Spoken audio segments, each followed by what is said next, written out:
Hi there, and welcome to the HDFS Career Podcast. My name is Dr. Lori Bullock, and I'm an assistant professor at MSU in the Department of Human Development and Family Studies. I teach several courses in the department, and one of them is HDFS 270, which is a course that introduces students to our major and to the field of family science. Quite often, students who are new to our major are not sure of the kinds of career options they have with a degree in human development and family studies. Some students know exactly what they want to do after graduation, and some students aren't sure, and they can often feel sometimes overwhelmed. There are also students who are in this major but plan to pursue careers in healthcare after graduation. These are students who want to be physicians or physician's assistants or nurses or child life specialists or occupational therapists and so on, many of the healthcare fields. The purpose of this podcast is to bring on professionals from many areas that relate to HDFS. Each episode, I invite professionals from the community who have an HDFS background or a background that is similar to HDFS. I'm so excited to have you here today, and I hope the information in this episode will be helpful to you as you consider your career options. I hope you enjoy today's episode. Hello, HDFS students and colleagues. I have a really great guest for you on today's episode, and I'm so excited for you to meet him. His name is Terran Davis, and he is a former student in our department, and he is now a career navigator at Montgomery College in Maryland. And so I'm going to read a little bit about Terran from his bio to give you a little bit of background before we talk with him. So Terran graduated from MSU in 2019 with his bachelor's degree in human development and family studies. During his time on campus, he was actively involved in several student organizations and employment opportunities, and that really helped to shape his interests and his career aspirations. Following graduation, Terran joined MSU's college advising corps, and that allowed him to establish a foundation in post-secondary access, providing resources to high school students and their families within underserved communities. And then he transitioned into higher education, working to support staff roles, providing guidance to undergraduate students as they pursued their own educational pathways. Currently, Terran serves as a career navigator through Montgomery College's Workforce Development and Continuing Education Department in Rockville, Maryland. His role focuses on providing career development to underrepresented populations and looking to enter or advance their standing in the field of information technology. Tran, thank you so much for joining me today in our podcast. I'm just really looking forward to our students hearing about your career journey and your career path. Yeah, so thank you so much for having me. I'm really excited to be here today, and hopefully I can share some worthwhile information that some students can begin to take advantage of and maybe think about some opportunities that they may not have heard of before. Yeah, because I think you've taken a different route than some of our students take, and I'm really excited for them to hear about it. So I have to make an on-air confession. I confessed this to you a few minutes ago. I stalked you a little bit on LinkedIn. So I had been scrolling through my news feed, just catching up with people, but also kind of keeping an eye out for who can I interview for this podcast. And I saw something that you had posted, and I thought, Terran was a really good student. What's he up to? So I kind of followed your profile a little bit and read about what you've been doing in your career growth. And I was really impressed because you have built yourself a unique career. Even, you have an HDFS background, but you've taken it in a different direction that a lot of our students might not know that they could do. So Right. I'm excited to learn about it. Yes, well, I So really appreciate that. Yes, because it's like definitely when I was at Michigan State, in the HDFS major, I couldn't imagine kind of the pathway I would be on now, but it's been very rewarding and very fulfilling. So definitely looking forward to talking about it today. yeah, great. So to start off with, can you explain to us a little bit about what is a career navigator Yes. and what you do in your current role? Yes. A career navigator, specifically for my program, we are a grant funded program through our college. And so we're funded by the Department of Labor. And so the specific purpose of the grant is to get individuals who are underrepresented in the field of information technology into that pathway. And so we provide free education through the college. And then my role specifically, I work with students that are coming into the program to help them build career plans, and then work with them about very specific tangible items. So like resume writing and critiquing, building like, for example, LinkedIn and like Indeed profiles to help with like job searches and connecting with job recruiters. And then also just helping them educate them about the opportunities that are available for them within the pathway. So it has a lot of similarities to academic advising. And so if students are familiar with going to an academic advisor, discussing maybe plans about your future, about our specific classes, but then we also take in more of like that career development approach and talking specifically about job outcomes and like looking for employment as well. That sounds exciting. So have you seen a lot of students you have been working with, like follow these different paths and careers, like you can see the growth?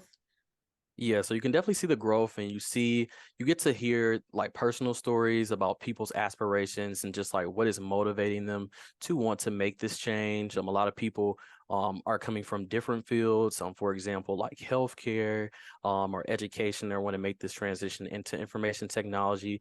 And so you definitely get that personal approach, working hands-on with the students and hearing about their aspirations and their goals and their motivations, whether it be personal or family or other reasonings. So yeah, it can be very fulfilling. Yeah, I can imagine it can be. Yeah, and exciting to see that growth for them. I don't know if you can talk a little bit about this. Can you tell a little bit about like what a typical day looks like if you have a typical day, when you work with these students? Yeah, so it is a position through an institution, so through a university, like a support staff role. So I would say because of that, my schedule, my calendar is pretty flexible. I would say, especially from my experience working at other universities, they typically tend to be a little bit more laid back. You as a staff member, you kind of have the flexibility to decide, when you want to make your appointments with students, like what time of the day you may want to offer those appointments. So that's one part of it, a major part. Another part is definitely administrative work. And so, taking notes from appointments, making sure that those are logged appropriately, emailing a lot of times, following up with students, checking in, making sure that they're continuing to touch base with you, so they don't slip through the cracks. But also working at a university, you have a lot of opportunities to network and engage with other offices. So networking with other staff members, whether it be faculty, or other staff who are working on different things. And so you can explore a lot of your passions too. So I have the opportunity to join committees at my campus now and get involved with other things, maybe similar to what I was involved with while I was in college. And then also I can reserve time on my calendar for professional development as well. And so working in higher education, there are great benefits. And so my institution allows me to potentially like take classes to go back to school to go towards advanced degrees, or even pursue certificates that apply to my specific role. Wow, that's exciting. You've got Mm. a lot of opportunities then for that and resources available to you working Yes. within the university. Hmm. That's awesome. So can you talk a little bit about how you got to where you're at, your career path, because you started out as an HDFS major, or maybe you didn't start out that way actually. Um, so how did you get to HDFS? And then how did you grow from HDFS to what you're doing now? Right. So when I first got to Michigan State, I was actually a pre-nursing major. And so I feel like I had a pretty strong foundation my freshman year, but then going into sophomore year, when I had to take science classes, specifically it was biology that really took me out of the game. I just really struggled really bad. And so because pre-nursing has a very specific timeline, you need to make sure that you apply in a specific semester. I wasn't going to make the deadline to be able to be a part of that program. And so that's where I started to begin to do more research research. And so I was a part of TRIO Student Support Services at the time. And one of my advisors through that program actually recommended me to look into the HDFS major because I told her that I love to help people, and I love community, and I love giving back. And so with that, she kind of made that suggestion. And then in that second semester of my sophomore year, that's when I actually joined your class. I believe it should have been 270 if I'm not mistaken. And I just kind of fell in love. Like I just loved the practicality of the major, how it really connected what we were learning in class and really making it applicable to the real world. I had for the first time, like the opportunity to meet professionals who were in like a social science based field. And from there, I had the opportunity to have different internships, different job opportunities as well. But then when I got closer to my senior year, I kind of a little nervous. I didn't really feel confident enough to step out into the workforce. I didn't feel like I had that confidence there to seek full-time employment. And so I also didn't really think I had what it took to go and pursue a master's immediately because of my GPA, but then also just because a little bit of burnout from just going from high school to college. Yeah. And so I started to do some research, and that's actually when I stumbled upon Michigan State University's College Advising Corps. And so what I loved about that organization or that program was that it provided professional development to recent college graduates. And so I still got that development piece, but then we also were like in schools across Michigan, like actually working, being given like a living stipend. So it was kind of like, it's in my mind, it was kind of like an entryway into working full time. And so that program was phenomenal. They really prepared me a lot with providing me skills and resources about advising students, working hands-on with students, working hands-on with family. And they really prepared us to help people through the college application process, discussing financial aid, filling out college applications. And I also began to see a lot of similarities between things that I began to learn in HDFS, just about community and just about individuals within communities, and just how they live very complex lives, and start to see all those things come into play as I started to talk to high school seniors about their future, about their ambitions. And we would often see like all of these things coming up that could either prevent them from going into a four-year program or a program that worked for them, and helping them to eliminate some of those barriers. And so that's really how I got my foot in the door with education through that program. And through that skill set, I kind of just continued to grow on that skill set I developed in that program and continue to help me advance within the specific field of education. I started to go into higher education specifically, really honestly, because of the benefits, because they're so great. And me Mhm. ultimately, wanting to go back to school to pursue a master's degree, but definitely not necessarily wanting to pay out of pocket. And so wanting to be in a support staff role at a university, to, of course, continue to help others, but then also focusing on how can I continue to help myself and advance myself as well. That's awesome story because it sounds like you combined, what you learned through HDFS. Like you said, some of those things really kind of came to life for you as you were working with high school students and then college students. But then also you were very strategic. Once you started learning about what you could do in this, in an advising aspect and, Mhm. kind of that world, you could connect that with your HDFS background, but you could be strategic about not only how you can help people, which you wanted to, started out wanting to do, but Mhm. also advance yourself. And so Mhm. I love that, being very strategic about it, but looking into what are the possibilities, what are some opportunities that look different. Right. Yeah, that's great. Um, so we covered this question, so got lost in my questions for a second. Um, so what advice do you have for students who might be interested in pursuing a similar career as the one you have built for yourself? Mhm. Well, my advice to students would definitely be to start to get involved if you're not already on campus outside of the classroom. Definitely what you're learning in the class is definitely important, but it's important that you do pair that with that experiential learning piece. And so whether that's volunteering, if you have the luxury to do so, or even seeking out different paid opportunities on campus as well. I know when I was applying to like the Michigan State University College Advising Corps and other positions, a lot of people really liked some of the work experience that I was able to put on my resume. So for example, like working at the front desk and like those interactions that I made there with building those relationships and working with people.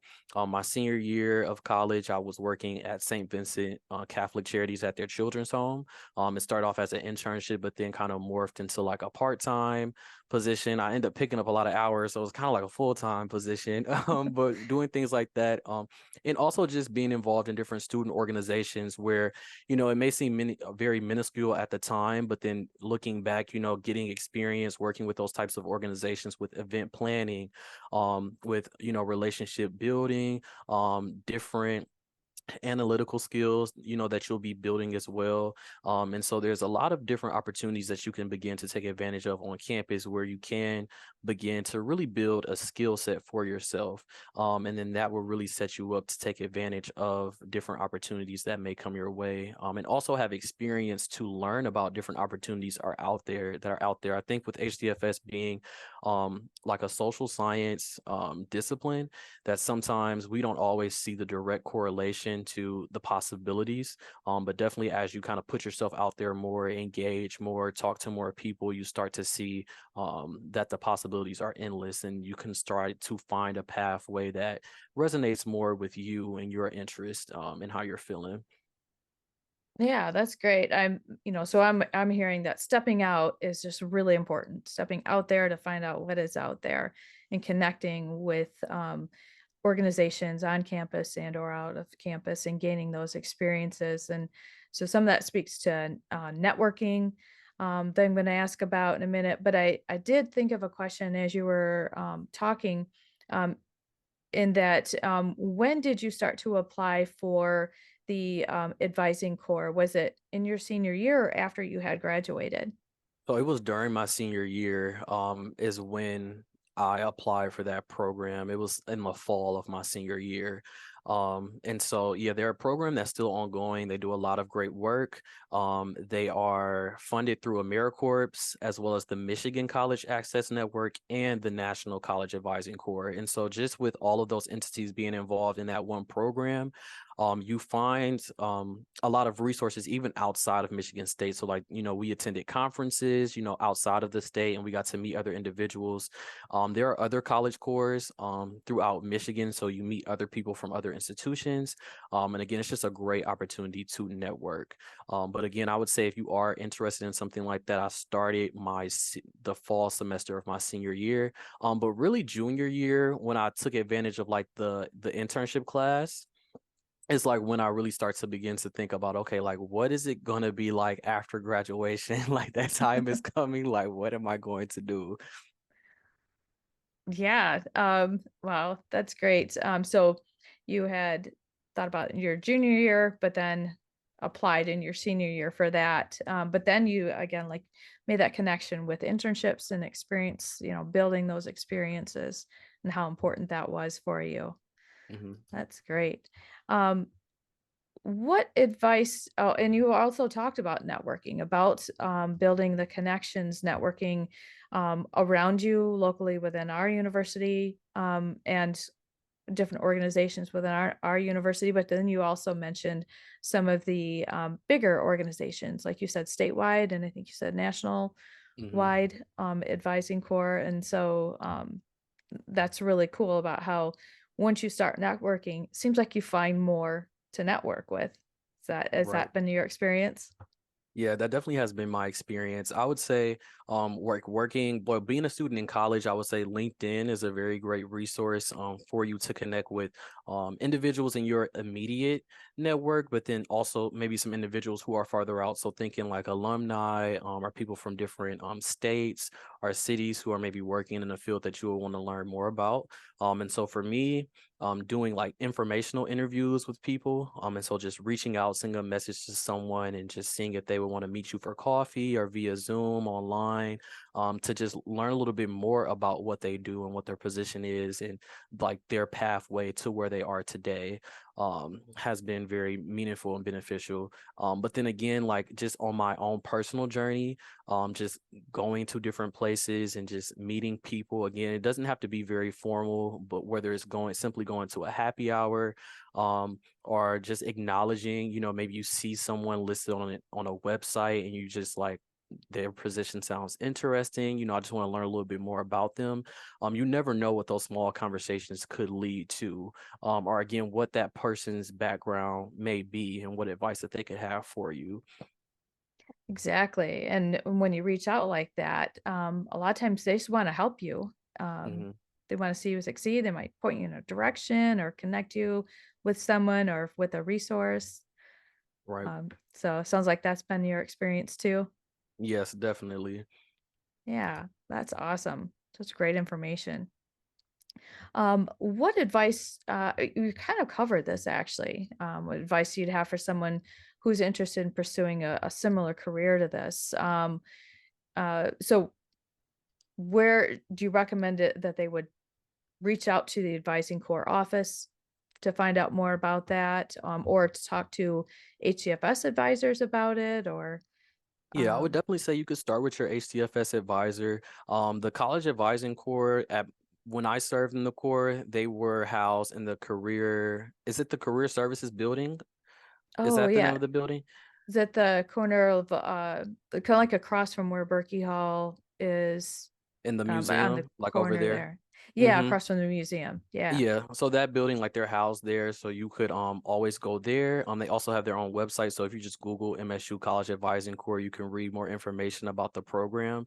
But also I would say a big part of the program is relationship building, right? You're going to be working hands-on with students, and so just really trying to take advantage of any type of experiences where you're building and facilitating relationships. So again, whether that's volunteering, whether that's getting involved with a student organization that aligns with your passions. I know for me at the time, I was involved with the Residence Halls Association.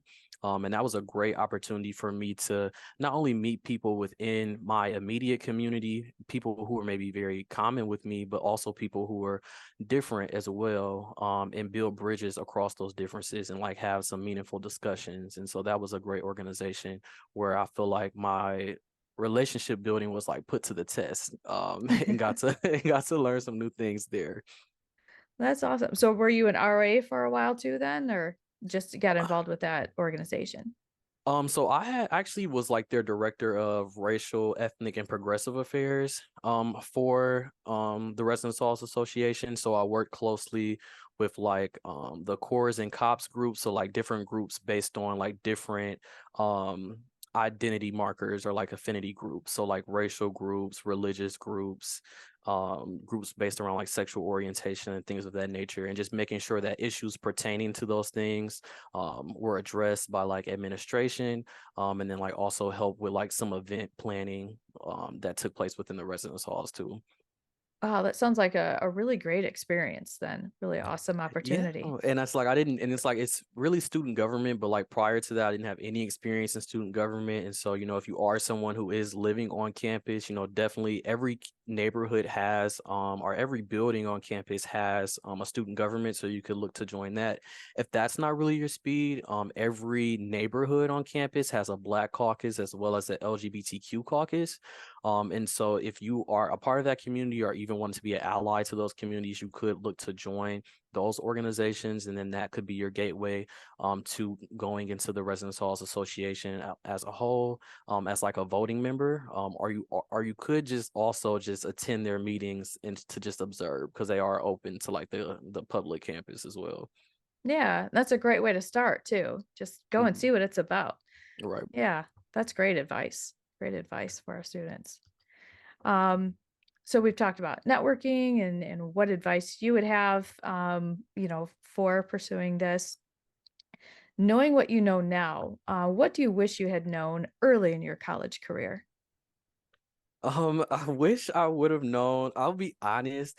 I wish I would have paid a lot more attention to my grades towards the end of my undergraduate experience, like towards my junior and senior year. I feel like I placed a lot of emphasis on working and like my involvement in like different student organizations and did not pay as much attention to my grades in different classes.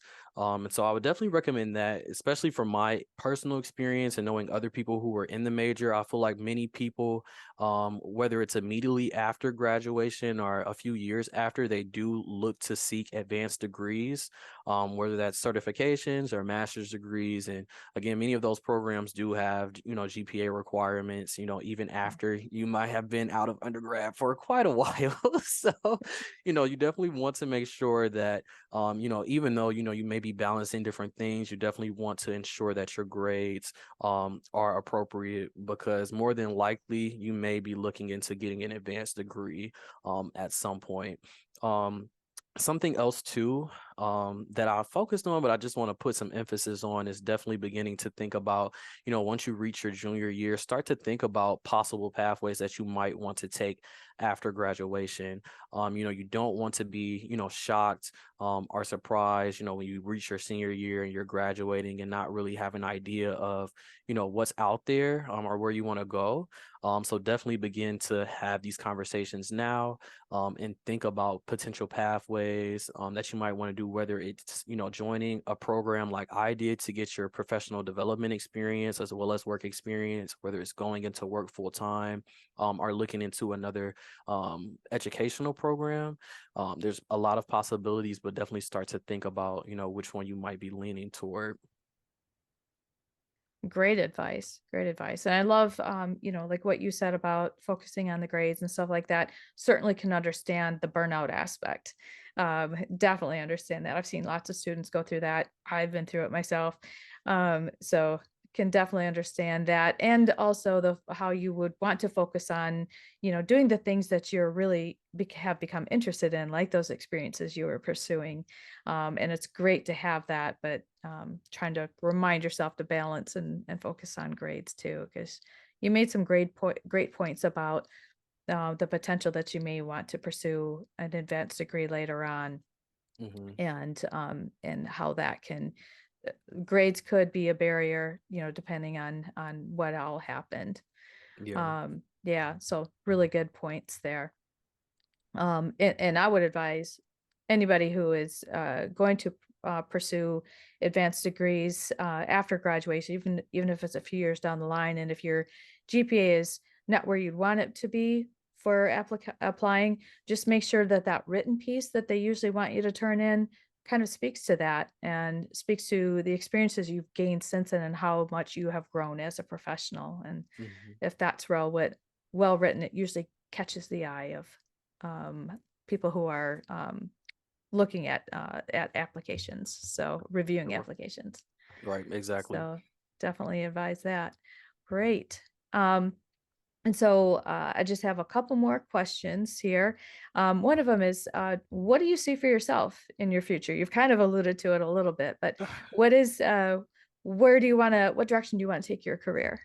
Yeah, so I mean, work like living like so. Okay, let me start here. So living on campus is just was like a totally different experience than like when I graduated, and then like thinking about like rent and then thinking about like all these bills and things like that. And so I definitely want to continue to work a 9 to 5, but I want to start to prepare myself and get more technical skills under my belt so that I can go into consulting on the side as well, and kind of make some money on the side. Doing that, so a little step into entrepreneurship. And so since my job, my employer does provide funding for professional development, I want to get a career coaching certification and a resume writing certification through my job to start consulting in that area. And then in tandem with that, I also do want to pursue an advanced degree. When I initially moved out to Maryland about 2 years ago, I was looking to get into mental health counseling. But since then, I've still interested in mental health counseling, but also maybe looking into pursuing an MSW.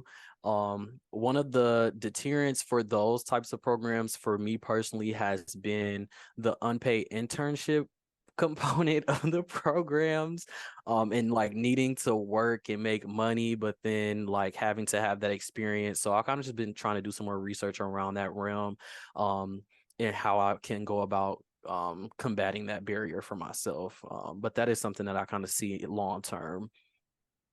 All right, great. Good solid plan. And I like that you're thinking about, the potential barriers, because that is a real life issue of, that paid and unpaid internship for the MSW, because they do, depending on which route, they do expect a lot of hours. And Hmm. so that's a really real concern. But hopefully you will be able to find a way through that barrier around it, and get on, because I could see the connection between, like you said, career coaching and also an advanced degree in MSW or mental health in some aspect. I love the coaching aspect that you want to go into. That's all connected.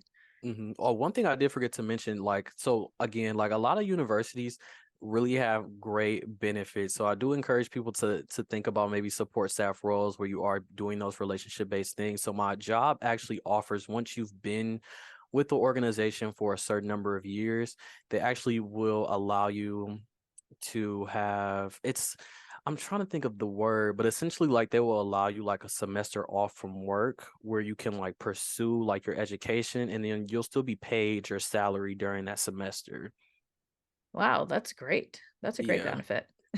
Yeah, that's awesome. Yeah, so hopefully I can begin to take advantage of that at some point, and then that will kind of eliminate that barrier for me is what is what I'm planning. That's a good point, because you could plan ahead to have a semester where you'd have to do the internship, maybe be your the one that you take off of work. Hmm. So yeah, that's awesome. Um, so I love how strategic you are in your career, how you have been through your growth. That just kind of shows how you have distinctly built your career, and how you continue to do that thinking forward. So I, love that our students get to see that through this talk. Um, so my last question though is it okay if students contact you if they have questions about the route that you've taken and the advising core or any aspect of what we've talked about? Yes, absolutely. So I love my Spartan family. So I would love to connect with anyone at any time, if they have any questions for me. All right, thank you. I'll put your email then in the description of this episode. I'll put your bio and your email with it so they can contact you, and hopefully they will connect with you on LinkedIn also. Yes. Okay. Sounds Yeah. good. All right, great. Well, thank you so much for joining me today and sharing your experience, your career path, and your experiences. I know my students are really going to enjoy listening to this. But yeah, thank you so much for having me, Dr. Bullock. I really appreciate it. You're welcome. Thank you for joining today's episode. Catching up with Terran was so much fun. I loved listening to how he has built his career and all of the things he did as an undergrad and then since graduation to build that career and to really establish himself as a professional. And so I hope you enjoyed listening to that also. Please join me again soon for other interviews with more professionals about the many opportunities you have available to you as an HDFS major.